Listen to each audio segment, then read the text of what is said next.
All right, guys, so it's been just absolute madness out there around earnings calls. I mean, basically, stocks have great earnings, they rocket up. Other stocks have great earnings too, they go straight down into the toilet. I mean, it's just chaos all over the place. It makes absolutely no sense whatsoever. Well, to be honest, if you actually think that, you might be a little bit wrong here, and I'm not knocking anybody or saying anything negative or anything like that. Let's just walk through exactly what's going on, and we'll talk about HIMSS. We'll talk about Palantir, and we'll talk about PayPal, and we'll kind of walk through those and see exactly what the heck is actually going on there and kind of try to make some sense out of the nonsense and all the chaos that's been going on the past week or so. I just ask in exchange for you to gently tap that like button and consider subscribing too. It's super easy to do if you like the truth without the hype. All right, I know it's been madness, I know it's been chaos, and I actually released this video to my group. Make sure you check out the pinned comment down there and see if you sign up. You get videos just like this, all my buy and sell alerts, you get my watch list for price targets. Anyways, you guys know the drill. Check the link out down there. I actually forgot to take the sale down, so it's still up, so you can still take advantage of it.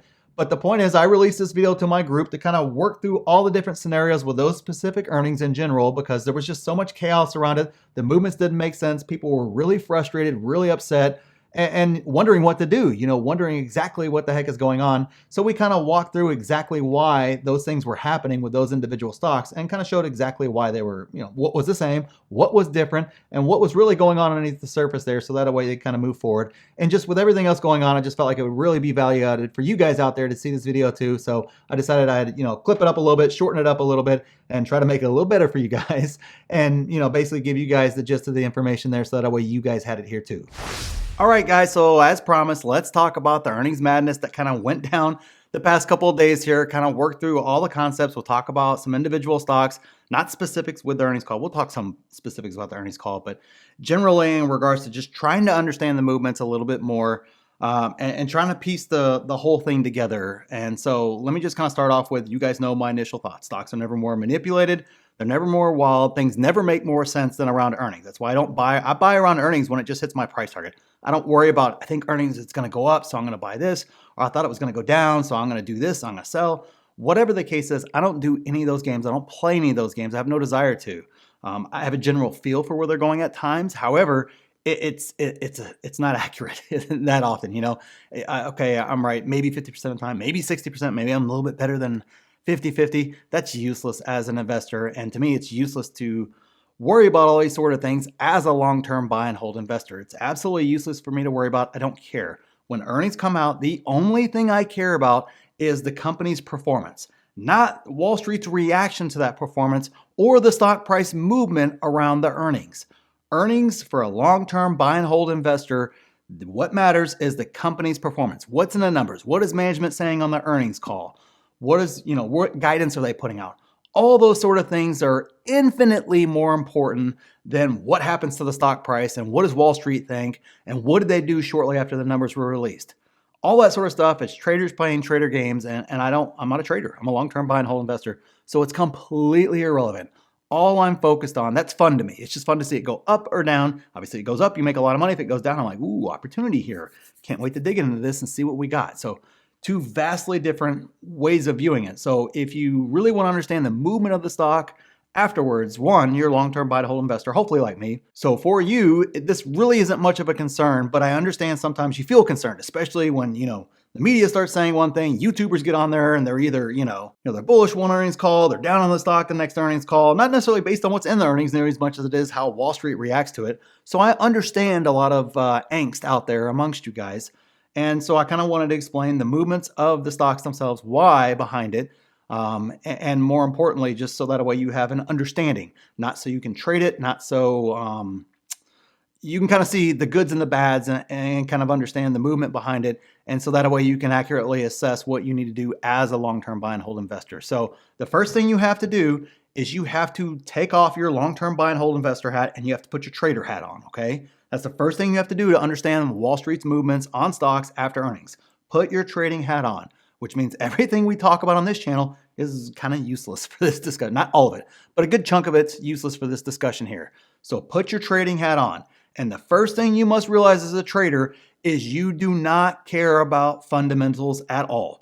It doesn't matter what growth rates are on trajectories. Those could be reasons to trade, but you're not interested in making money 6 months from now, a year from now, 2 years from now, 5 years from now. You're interested in making money today. That's it. Your time frame is today.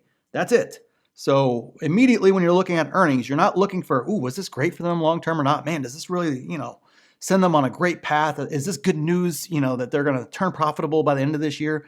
All those sort of things like that don't freaking matter at all. Zero, none. So as a trader, you essentially have to get rid of all that sort of stuff, and you strictly need to look at what makes me money today, or what is most likely to make me money today. That right there is the first mentality you got to have to understand all these price movements. So the next thing you got to do is you got to look at each stock individually. You can't, you can compare one and what happened there and why didn't that happen with this stock over here. Everything, even though everything kind of seemed the same, which honestly, when you actually break it down, they actually aren't the same. But I understand where that comes from. But get that out of your head. Look at each stock individually. And what we'll do is we'll start with HIMS first. I'm not that familiar with the stock, I'll be honest with you guys, but I did do a little bit of research over the past couple of quarters. Not in terms of valuation or anything like that, just in terms of what a trader would see when they look back over the past 6 months with this stock. Actually, I may have actually looked back a full year. Anyways, but I looked at it strictly from a trader's perspective. What am I seeing there? What's going on with the stock? What is the easiest way for me to make money on that stock? So that's the perspective I'm coming from whenever I'm talking about him specifically, if I could talk. Sorry, it's been a long day. I slept like 3 hours, got up at like 3 a.m. this morning to travel. Long day. Anyways, the point being, that's the view I'm looking at. So when I look at it, first off, had its last earnings call, it ran up 40% into this earnings call. 40%, 4-0. So that right there, I mean, if you're a trader, it's a pretty easy time to take profits on that trade, right? Especially since it didn't really look like they took, they may take profits along the way a little bit, but you didn't take a big chunk of profits on that run there. It's a 40% run in the stock. So to me, when I'm looking at that as a trader, that one's easy. Of course, I'm going to trade it down regardless of what they do. It just makes sense because everybody's expecting the opposite. Therefore, you can make the most amount of money because that's screaming at the traders. But most of us investors are just looking at the earnings report, seeing that they're good, and wow, look, they're great. I want to put more money into it. And of course, then it goes down. You're like, wait a second, it's going opposite. What's going on? Maybe there's a problem. Maybe I missed something. They understand those sorts of things and they understand what's going on there. And for whatever reason, Wall Street decided, and I would decide the same thing, man, unless there's just, surprise profitability or something like that comes out on this earnings call, I'm beating it down after a 40% run up into earnings. Basically, it's up 200% in the past year, but despite that 200% run, it's reasonable to run up 40% into an earnings call and then go up an additional 40% on the next earnings call, basically going from basically it should go up to 17, then 24 or 25, whatever the heck the math would be, and so on and so forth, basically in perpetuity. I mean, does that really sound reasonable? Is that kind of what should happen with a stock like this? So when I read things and whenever I hear things like, yeah, I know it ran up 40% into earnings, but still they had great earnings, it should just keep running after that, I kind of know that somebody's kind of hanging on to something in the past. It's not 2021 anymore. Those sorts of moves are not reasonable, and they only happen at the peak of a 10-year plus bull run in stocks. That's the only time that sort of thing happens, whenever you're in that ultra speculative stage. That's it. And then the other thing that kind of crosses my mind, I don't know if any of these are true or not true, so you've got to kind of pulse yourself and be honest with yourself inside. Do you have the all-time high? I don't know what HIMS's all-time high is, but do you have that in mind as a reasonable expectation for them to get to? And usually, and I'm going to be honest with you guys, that hype run with stocks like this, unprofitable stocks, the vast majority of them are not reaching those all-time highs again. Now, I'm not saying some of them are going to go bankrupt. A handful are going to reach their all-time highs again, and some are going to do somewhere in between. And obviously, there's going to be a few that, will be the next, I won't call them the Apples and Teslas, but the next stock that just continues to go and continues to go and continues to go beyond just getting back to its all-time high.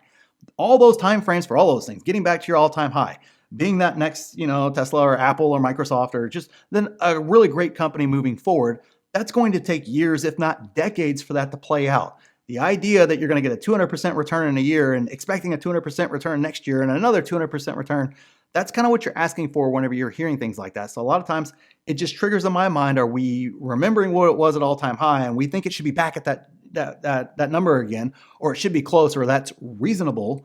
And my question back is always, is that reasonable in an environment where unprofitable companies that are still considered speculative aren't caught up in some sort of a hype run? And what are you basing that valuation on? What are you, what multiple? Obviously, in this case, it doesn't have a multiple. So what price to sales are you looking at? What are the comps out there? What exactly are you doing to get yourself to that valuation? Now, I agree. from everything I've seen, now again, it's a cursory glance. I haven't deep dove it, so I don't know. But just cursory glance, hey, they're executing. They're continuing to beat top and bottom line. They're doing great. I'm not saying that they're not. What I'm saying is you got to be reasonable with these expectations. And anybody who's thinking all-time highs are a reasonable expectation anytime soon, or just crazy 40% run should just be the norm, and you shouldn't have to give some of that back, even if you have great earnings. It makes me wonder, what exactly is fueling that thought process, and obviously, more importantly, let's make sure we correct that. And then two, as a trader, that wasn't the right trade with this stock. It just wasn't, not at this stage. So we'll see. I mean, maybe they beat it down. Maybe this quarter, after a great quarter, it shaves, 10%. It just goes down. Maybe it shaves 20% of that 40% run. Guess what? You're still up 20% over the course of 6 months. And let's say it has a strong quarter and you get another nice little 30 or 40% bump again. You could be looking at a 60% return, even if it does flat the rest of the year, on a what appears to be a good stock, or at least, from what you guys are telling me, it's a great stock. So where's the problem there? 60% gain in a stock in a year, and it's upsetting. Those are all kind of things that you've got to kind of cage your mindset on and kind of, keep that in control and kind of keep those emotions under control. Now let's look at Palantir, which had a huge run after its earnings, which I think some of the guys that own the previous guys and gals that own the previous stock thought they were going to get a very similar run in their stock. So let's talk about why Palantir had that sort of run from a trading perspective versus, HIMS in this case. So when I look at Palantir, I mean, they had great earnings, right? Well, we won't call them great. We'll call them very good. Great guidance. The guidance doesn't get much better. Basically that not only are they profitable, GAAP profitable, but they were basically saying, hey, we're not going to have any more negative quarters. And oh, by the way, it traded flat from last earnings into this earnings, whereas opposed to the previous stock went up 40%. This one traded flat. It got a nice boost after they had their basically declared the profitability, and then it came right back down to earth and it traded flat. So as a trader, that's a whole different scenario. And honestly, Palantir cleared up a lot of the question marks that came out of that. Can they stay profitable? Is it realistic that they're going to turn the corner on the S&P? All of a sudden, a lot of things got better. The numbers all got better. Stock-based compensation continued to go down. You saw revenues continue to increase. You see the sales team finally starting to kick in and starting to provide dividends and really paying, a good base on the shareholder, which is we talked about when everybody freaked out about the sales team and half of YouTube sold off Palantir and everybody was down on them after the sales team had been going for a single quarter. And I remember it was a big freak out. We had to go live to qualm the masses per se, because there were so many negative videos on YouTube and so many YouTubers selling out. It was just mass chaos, around the stock. And I had to come here and just say, guys, it's 3 months and they're standing up a sales team from scratch. They don't even have marketing materials yet to sell, much less have a sales team that performs, much less be able to not only get people signed up, but remember, there's a lag in regards to when they sign people up to when they actually have to pay for the product. So I had actually said from the start, I thought, we should start seeing a little bit of dividends next quarter, and this quarter would be the quarter that really paid off. And that's exactly what happened if the sales team executed.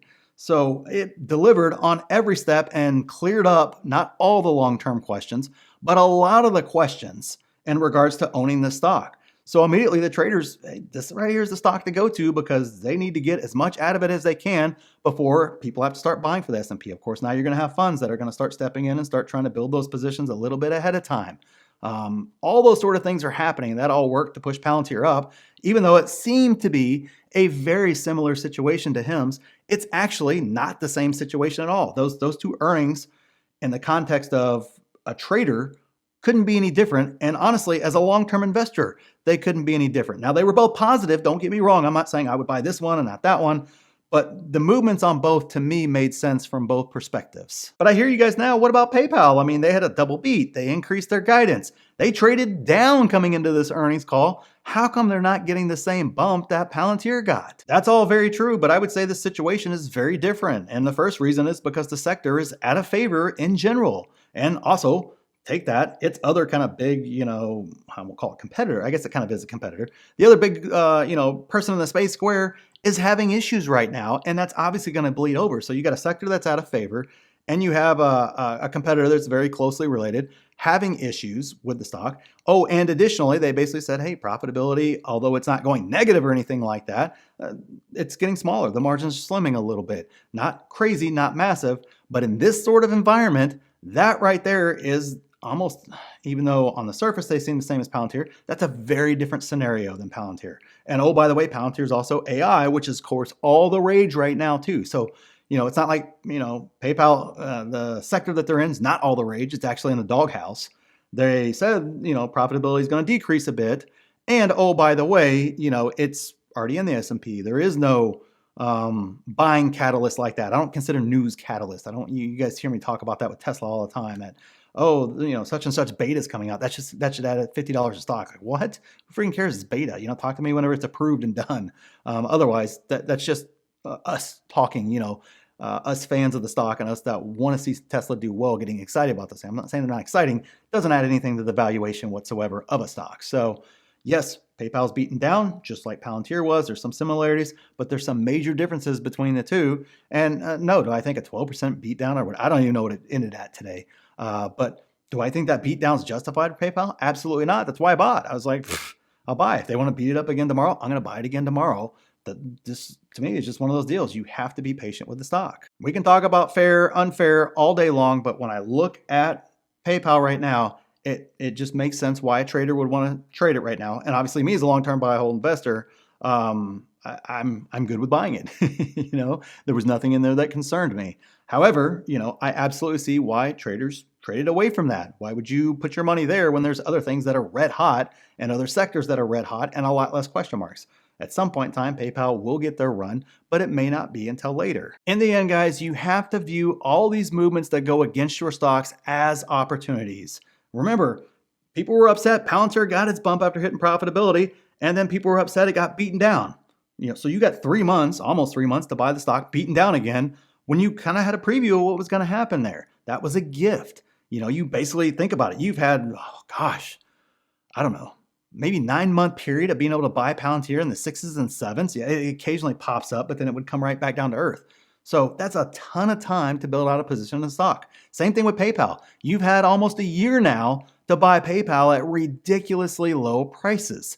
That is a gift. I understand it's frustrating. I understand folks want their stocks and you feel like, gosh, I've been putting in this money into the stock for a year, maybe even more now, and it just isn't going anywhere. It just keeps going down. It just keeps doing the same thing. One, we're in a bear market. Two, that's actually quite normal. And we got to understand that this is normal. These things happen and it's not unusual, and you have to view them as gifts, and you have to be patient and get all the 2020, 2021 out of your head. Just pretend like that never happened. That's probably the worst thing that happened for a lot of us as investors, because it gives us a false sense of what should happen on a stock. If Apple can trade down for more than a year during one of the greatest bull markets of all time, and it happened multiple times during that bull market run of 6 months to a year, and sometimes even more of that, of Apple trading flat or down, if that can happen to, and I can point to almost any stock on the stock market and see that same exact thing, during the greatest bull market of all time, not during a bear market like we're in right now, during one of the greatest bull market, or the greatest bull market of all time, why is it unreasonable for PayPal to trade down for a year, year and a half? Why is it unreasonable for Palantir to trade in the $6 to $7 range for 6 months or 9 months or whatever the case is? Why is it unreasonable for a non-profitable stock to not just go to the moon and trade flat or down for a year or 2 or 3 until they turn profitability or until they turn profitable? Those are all very reasonable in that context. Remember, if you want to see my watch list in real time, you want to see all my buy and sell alerts in real time, you want to see basically everything that I do, be able to talk to me, slide into my DMs, jump on the Q&As, learn a whole bunch, take 5 free courses and a ton more. Make sure you check out the pinned comment down there and see if the membership's right for you. And click this video here if you want to see exactly what I'm buying in this market. And click here if you want to see my exact plan for this market. So thanks for watching, and we'll see you in the next one.